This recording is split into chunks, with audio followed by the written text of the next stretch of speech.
మనం flower making a విధంగా చేయాలి అనేది చూపిస్తాను చూడండి. ఇక్కడ ఒక క్లాత్ తీసేసుకొని దానిపైన బ్యాంగిల్ పెట్టేసి రౌండ్గా కట్ చేసేసుకున్నాను. రౌండ్గా ఇలా మనకి ఫ్లవర్కి ఎన్ని పెటల్స్ కావాలి అని అనుకుంటే అన్ని పెటల్స్ అయితే మనం కట్ చేసుకోవాల్సి ఉంటుంది. లైక్ 6, 7, 8 అట్లా ఎన్ని కావాలి అంటే అన్ని తీసేసుకోండి. అన్ని తీసేసుకున్న తర్వాత ఇక్కడ నేను ఒక్కొక్కటి ఏ విధంగా ఫోల్డ్ చేయాలి చూడండి. ఇదిగోండి ఈ విధంగా 4 భాగాలుగా ఫోల్డింగ్ అయితే పెట్టేసుకోండి. ఫోల్డింగ్ పెట్టేసుకొని కింది సైడ్లో ఓపెన్ ఉంటుంది చూడండి, ఆ ఓపెన్ సైడ్లో సూదితోని ఈ విధంగా పెట్టేసుకోండి. ఈ విధంగా పెట్టేసుకొని టైట్గా చేయడం వల్ల మీకు షేప్ అనేది పెటల్ షేప్లో వచ్చేస్తుంది.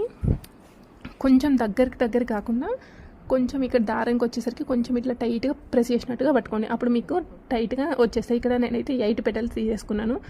8 స్టిచ్ చేసేది అయిపోయిన తర్వాత ఇవి అన్నీ ఒక దగ్గరికి జాయింట్ అయితే పెట్టేస్తున్నాను.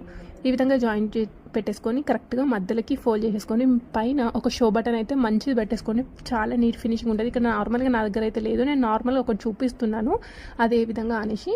మీకు నచ్చితే తప్పకుండా లైక్ చేయడం, సబ్స్క్రైబ్ చేయడం